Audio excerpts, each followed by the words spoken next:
Hey guys, I made a video about the Smith & Wesson Sigma for TFB TV, which you should go watch, but I wanted to elaborate on the infamous Glock lawsuit that I only covered very briefly in that video, so let's do it here.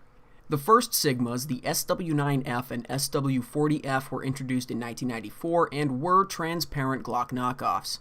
Glock sued and Smith & Wesson settled in 1997. The terms of the settlement aren't exactly clear. The closest thing to an official source on this is a news article from 1997 announcing the settlement in brief. Some money definitely changed hands. The amount was undisclosed, but supposedly wasn't very much. The article puts it between 5 and 8 million. Smith & Wesson redesigned the trigger to, quote, remove the surface located below the sear in the Sigma series pistols, which Glock contends is a positive guide means, and Glock has agreed that such a modification would resolve the patent infringement claim. No, I don't know what the hell that means either. I also dug up a forum post on ARFCOM that sounds very authoritative and interesting, but is totally unsubstantiated. This poster claims that the shelf under the sear on the Glock trigger was a drop safety requirement patented by Glock. He also alleges that Smith & Wesson had to get a license from Glock to copy the gun's appearance, and reiterates that the payment wasn't very big, just enough to cover legal fees in his estimation. For lack of an official in-depth source, we're gonna have to take apart some Sigmas and Glocks to figure out what might have changed. I have an older original SW40F, which was most likely built in early 1994. This should be from the first run of the pistols, the ones that inspired the lawsuit. I think mine is also from just before the 1994 assault weapons ban went into effect, which is why the original 15-round magazines are not LE only marked. My other Sigma is the SW9VE, which was made sometime in the 2000s. The VE series was introduced in 1998 or 1999, and was produced until Smith & Wesson replaced it with the SD series. All VE series pistols are guaranteed to be post-settlement, since the settlement was a year or two before this revision. We'll compare both of these guns to my second-generation Glock 17. The second-gen Glocks were introduced in 1988, and this gun was made in about 1993, so it would have been the gun that Smith & Wesson copied to make the original Sigma. I installed an Apex trigger spring kit into the SW40F to improve the trigger pull. It works well enough, though the trigger still isn't phenomenal or anything. The important thing is that the upgrade is just springs. The trigger itself, including the hinged safety mechanism, trigger bar, sear, etc., that stuff is all stock. The SW9VE and G17 are both stock. Before you take these guns apart, it should be obvious that the Sigma trigger isn't a one-to-one clone of the Glock.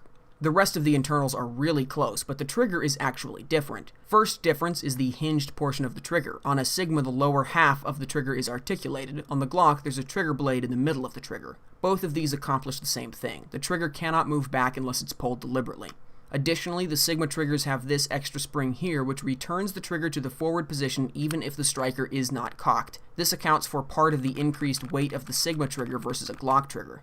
But when we look back at the trigger bar and sear arrangement, there's not a lot of commonality between the Sigmas and the Glock. And I say Sigmas plural because the SW40F from 1994 and the SW9VE from the late 2000s have what appears to be identical sear design. This is the sear setup on the Sigma, same for both. Here it is on the second-gen Glock 17. There is so little similarity between the design and layout that I can't begin to guess where this lower sear surface would be on any of the three guns.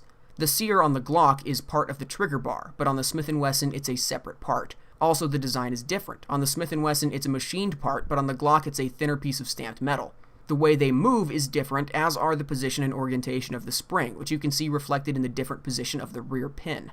I'm pretty sure my SW40F is pre-lawsuit for a few reasons. First of all, it doesn't look like Smith & Wesson continued to produce the first-gen full-size guns after the lawsuit was settled. Second of all, in the box of my SW40F is a warranty card that references a Smith & Wesson sweepstakes for guns produced starting in 1992 and ending in 1996. The box and gun have matching serial numbers, and the box calls out the factory night sights and is labeled as high cap, though the magazines are not marked law enforcement only. So if the gun was sold after the assault weapons ban went into effect, it and the magazines were probably made before then. Unless the gun was worked on and had newer components installed sometime after the lawsuit, this is what first-gen Sigmas looked like. I can't find pictures on the internet of Sigma internals that look any different than this. So, was this whole lawsuit bullshit? The sear and trigger arrangement of these guns looks dissimilar, and I can see no difference between the old and new Sigmas. Well, the lawsuit had some merit for sure. Taking these guns apart reveals how much of the design is identical in terms of frame, locking block, firing pin block, etc. But everything I've seen indicates the lawsuit was settled based on the merits of the sear design, and that seems crazy. Equally crazy that Smith & Wesson settled the lawsuit and then continued making the guns exactly the same forever? I doubt this piece of history is important enough that any official source will bother correcting the record. It is interesting that Smith & Wesson cloned the Glock so closely in the first place, given that they had to know they wouldn't get away with it forever.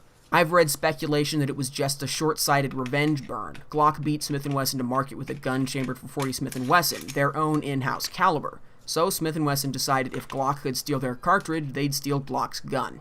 I don't believe that a company as big as Smith & Wesson would be that stupid for long enough to design, produce, and market a gun. It seriously looks to me like Smith & Wesson settled the suit over the one thing they didn't steal, but maybe that's just how the US patent system works. Whatever the case, it was a pretty big deal at the time. In addition to the lawsuit against Smith & Wesson, Glock gave its dealers an ultimatum to either stop selling Smith & Wesson products or stop selling Glock products. That's a big ask, but I bet it could have pushed Smith & Wesson to settle based on the rising popularity of Glocks and the falling popularity of Smith & Wesson. Does any of this matter? No, it sure doesn't. It's ancient history and doesn't affect you, the consumer, in any way, especially since the original Sigma is long since discontinued. But I was curious because I like the Sigma guns and I hear the lawsuit referenced often and never fully explained. Thanks for watching. Let me know if you have any questions or any secret insider information you can share with me. Later on.